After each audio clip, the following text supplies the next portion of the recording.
Paz e graça em nosso Senhor Jesus Cristo, amada igreja. Nossa escola bíblica dominical hoje tem a preocupação de tratar Tito capítulo 1, versos 5 ao 9, abordando a preocupação paulina acerca do ministério pastoral. Então, Tito capítulo 1, versos 5 ao 9. Eu deixei você em Creta para organizar o que faltava fazer e para nomear presbíteros em cada cidade, segundo as instruções que lhe dei. Cada um deles deve ser irrepreensível, marido de uma única mulher, e seus filhos tenham fé e não sejam acusados de mau comportamento ou desobediência. De fato, é preciso que o episcopo seja irrepreensível como administrador das coisas de Deus. Não seja arrogante, não se irrite com facilidade, não seja beberrão, nem violento, nem desejoso de lucro desonesto. Ao contrário, deve ser hospitaleiro, amante do bem, prudente, justo, piedoso e disciplinado.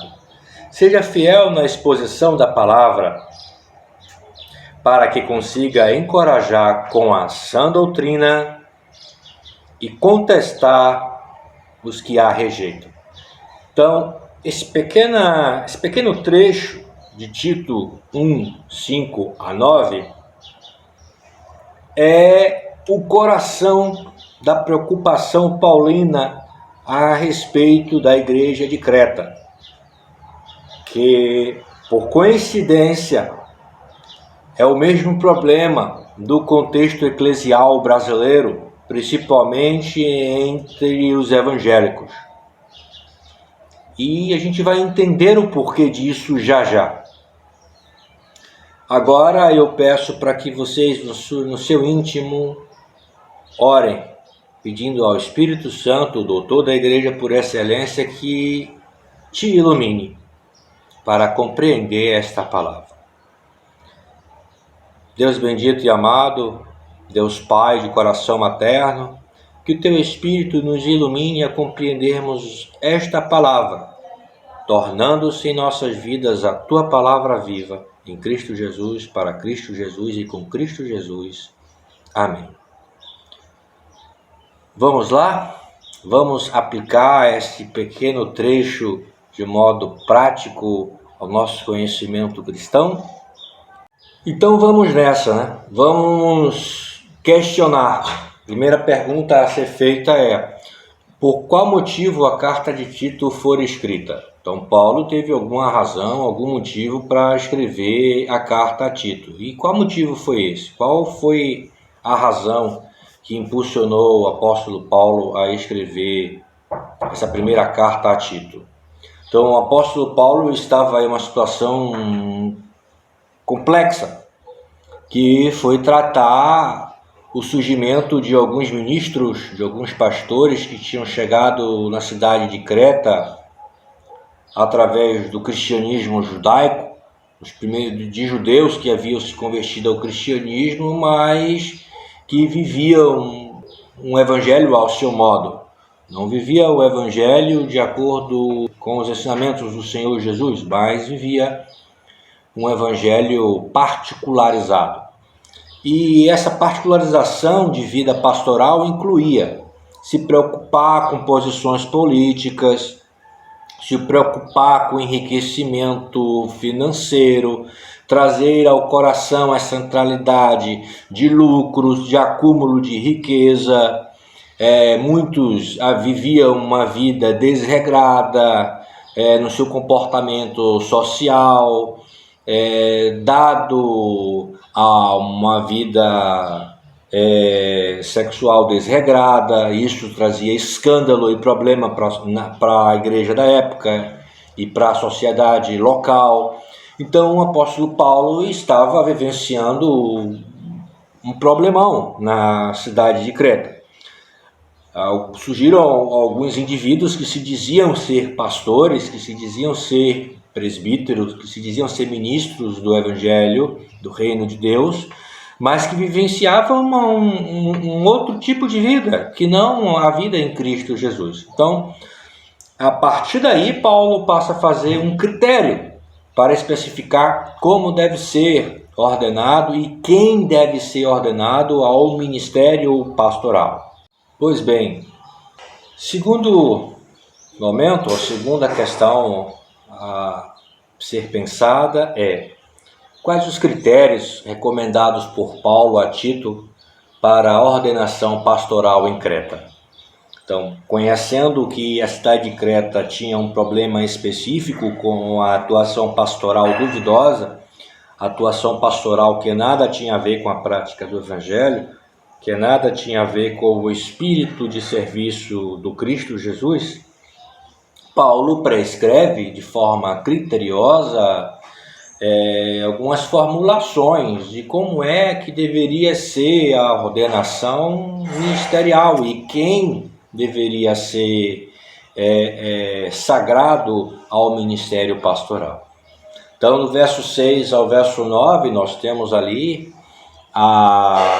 os critérios do ministério pastoral. Então, analisa aí na Bíblia em que você tem em mãos, verso 6 ao verso 9, os critérios que o apóstolo Paulo assim prescreve a Tito para que fosse colocada em prática a igreja em Creta.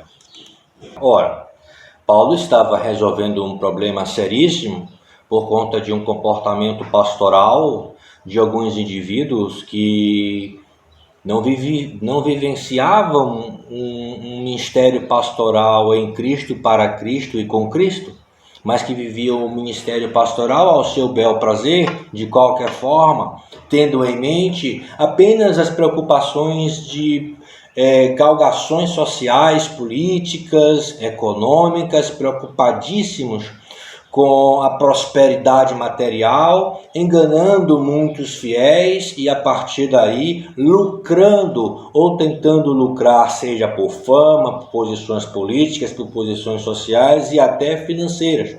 Então, esse critério presente na carta de Tito a Creta é justamente porque todo esse critério paulino havia-se em falta na igreja em Creta. Ou seja, o critério escrito pelo apóstolo Paulo era justamente o oposto de uma certa prática pastoral que fazia-se presente na cidade de Creta por indivíduos que viviam o seu alto ministério. Nada a ver com o ministério em Cristo Jesus, que é o ministério do serviço ao próximo pela ótica de Jesus, pela ótica do reino de Deus. Então, esses critérios do verso 6 ao 9 é o oposto do necroevangelho vivenciado também na igreja evangelicalista brasileira, que tem negado o evangelho em detrimento de uma prática perversa, tal como se fez presente também em Creta na época apostólica. Esses critérios, eles podem ser divididos em duas partes, em três partes, aliás. Primeiro, o critério central pelo qual o apóstolo fundamenta a recomendação para a ordenação pastoral é a conjuntura íntegra da vida daqueles e daquelas que deverão vivenciar o ministério prático do exercício pastoral. Não dá para separar vida particular e vida pastoral, porque a vida pastoral é uma só. Ou você tem vida em Cristo Jesus, com Cristo Jesus e para Cristo Jesus, ou você não é pastor ou você não é pastora. Aqueles lá em Creta que viviam uma vida dúbia, uma vida dupla, uma vida hipócrita, anunciavam uma coisa e vivenciava outra, não poderia ser considerado pastores e pastoras. Não dá para sair adotando 50 filhos para comover a sociedade e impregnar uma imagem de bondade, de justiça, de caridade, e no seu particular viver uma vida que nada tem a ver com o evangelho, ao ponto de pastora sair por aí matando os seus filhos adotivos, que se tornou marido em suas vidas loucas e aberrantes, que nada tem a ver com o evangelho. Então perceba que o que acontece no nosso país hoje, na nossa prática pastoral, mesmo problema que ocorreu lá em Creta. Indivíduos que viviam uma vida torpe, mas que se diziam serem pastores e pastoras, sem um critério sã, sem um critério sadio em Cristo Jesus. Então, não dá para viver uma vida pastoral ou ser pastor ou pastora sem esse critério central. E toda a vida do indivíduo, sociologicamente, é uma vida sadia. Ele é bom pai de família, ele é uma boa esposa, ele é um bom filho, ele é um bom cidadão, porque não dá para ser pastor, não dá para ser pastora com dois tipos de vivência. Uma vivência de morte com um anúncio de vida. Ou você vive a vida em Cristo Jesus, que é vida e libertação dos vícios e dos erros da carne, ou não dá para se arrolar ser pastor ou pastora. Então esse é o critério sociológico. A vida do sujeito tem que estar íntegra, limpa, em todos os seus aspectos. Além do critério sociológico, é o critério de, no mínimo, o sujeito ter condições teológicas de manusear teologicamente a sã doutrina. O papel de um pastor, de uma pastora, é o papel docêntico, é o papel do ensino. O pastor agrega 3 fatores. O fator administrativo, porque ele administra uma comunidade. O fator pedagógico, porque ele é mestre espiritual da comunidade. E o fator sociológico, em que ele é sacerdote para atender às necessidades também sociais da sociedade cristã em que ele está inserido. E para isso ele deve fazer todas essas questões triádicas, né? Administrativa, pedagógica e sacerdotal, pelo anúncio e ensino da sã doutrina. Se ele não tem condições de mentalmente, intelectualmente, verter isso de modo prático no seu coração para um ensino da palavra de Deus, que não é só anunciada pela boca, mas que é testemunhada pela sua prática em vida, não pode ser pastor. Não pode ser pastor. Não tem condições nenhuma. Uma das evidências e uma das provas de que o sujeito tem a vocação pastoral é ele ser apto a manusear a sã doutrina. Se ele não consegue manusear, esmiuçar, explicar, facilitar a compreensão espiritual da sã doutrina, infelizmente, não pode ser pastor. Rodopiar, pular, bater palma, gritar, oh, glória a Deus, oh, aleluia, isso não faz ninguém pastor.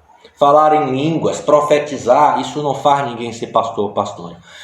O que caracteriza o pastoreado é a aptidão para o ensino da sã doutrina. Não sabe ensinar, não sabe pregar, não sabe pastorear, não sabe cuidar, não sabe zelar. Não pode, não serve para ser pastor. Não sou eu quem estou dizendo isso. É o critério espiritual, bíblico, para como deve e quem deve ser pastor e pastora na igreja de nosso Senhor Jesus Cristo. Qualquer dúvida, qualquer briga, briga com Paulo, não comigo. Não fui eu que escrevi esses critérios, foi o apóstolo. Então tá aí os critérios e vamos para o terceiro critério. O primeiro critério é a centralidade social do sujeito. O segundo critério é o manejo hábil da teologia enquanto sã doutrina. E o terceiro é a sua capacidade de argumentar as questões concernentes à sã doutrina ao ponto de convencer os contradizentes do Evangelho com poder centrado no conhecimento, no saber, respaldado em uma vida íntegra. Então, eis aí o terceiro critério para ser pastor, para ser pastora, para ser presbítero e presbítera, bispos e bispas do reino de Deus, que é a capacidade de argumentar a sã doutrina ao ponto de calar os opositores do evangelho. Então, se você não tem essa capacidade, não pode sacerdotizar o pastoreado na igreja, nem aqui, nem em lugar nenhum, segundo o critério presente em Tito, capítulo 1. E que critério é esse de argumentação? É lógico que somos de uma religião que tem como centro as Escrituras em sua vida.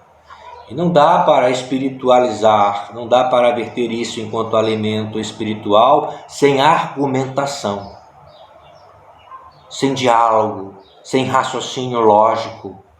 É preciso que o pastor e a pastora tenha isso ordenado em si, a capacidade argumentativa, porque a nossa fé ela é comungada pela comunhão do Logos, pela comunhão da palavra e carece de ser manuseada de forma lógica e compreensiva, ao ponto de calar ou de convencer os opositores do Evangelho. Então, vamos pensar quão caro, quão precioso é a formação pastoral no cristianismo, na igreja como um todo. Como igreja reformada que somos, nós não podemos esquecer jamais que a centralidade de nossa fé é Jesus, é Cristo. Que o nosso lema teológico é sola Deo Gloria, sola Escritura, sola Fide, sola Gracia. Somente glória a Deus, somente pela fé, somente pela graça, sola Christus, somente Cristo. Como reformados, temos como patrono João Calvino, e que tanto se interessou pela educação teológica e pela formação dos pastores reformados. Essa herança, essa tradição, não deve ser esquecida. Tradição é a fé viva daqueles que já morreram, e tradicionalismo é a prática morta de uma vida espiritual de pessoas que estão vivas. Então, ressurgir, reviver, revigorar a nossa prática reformada não é vergonhoso de ponto algum. Concluindo, meus irmãos, a nossa escola dominical de hoje, quero apresentar para vocês a visão de João Calvino acerca da relevância do ministério pastoral, quando em sua Instituta número 4, livro 4, página 66, ele nos diz assim: portanto, na desintegração ou na falta de importância do ministério pastoral, ou antes, na ruína e destruição da igreja, se empenha quem ou a diligencia por abolir ou quase faz menos necessária esta ordem ministerial que estamos a discorrer. E este gênero de regime é fundamental, pois nem a luz e o calor, nem a comida e a bebida são tão necessários para nutrir e sustentar a presente vida, quanto é o ofício apostólico e pastoral para conservar a igreja na terra. João Calvino, nosso patrono reformado presbiteriano. Então, essa prática que se vivencia na igreja evangelicalista dos dias de hoje, nada tem a ver com o evangelho, nada tem a ver com a nossa tradição, nada tem a ver com a nossa história, nada tem a ver com Jesus. Então, denunciemos pela nossa vida e pela nossa formação eclesiástica sadia, baseada na sã doutrina, o que é ser, de fato, pastor, pastora, ministro de Deus na terra, alimentando pessoas à vida, à libertação, à transformação de vida, hoje e para todos sempre. Que Deus aplique esta palavra em nossa mente, em nossos corações e na nossa prática de vida limpa para a glória de Deus Pai. Amém.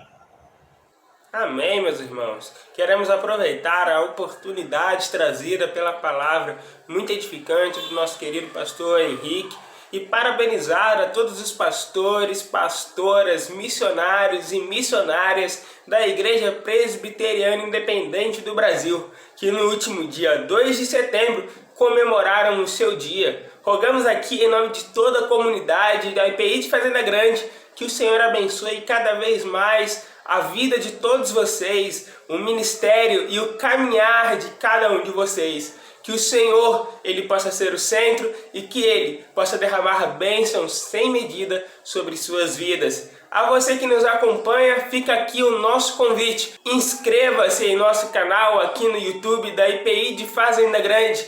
Curta esse vídeo, compartilhe com seus amigos, com seus familiares. Nos ajude a espalhar o amor do Senhor. Para você que ainda não assistiu às nossas últimas escolas bíblicas virtuais, elas estão aparecendo aqui ao meu lado e você pode maratonar todo o conteúdo que nós temos disponibilizados aqui no nosso canal. Que o Senhor te abençoe e te dê uma excelente semana. Um abraço e até a próxima. Tchau, tchau.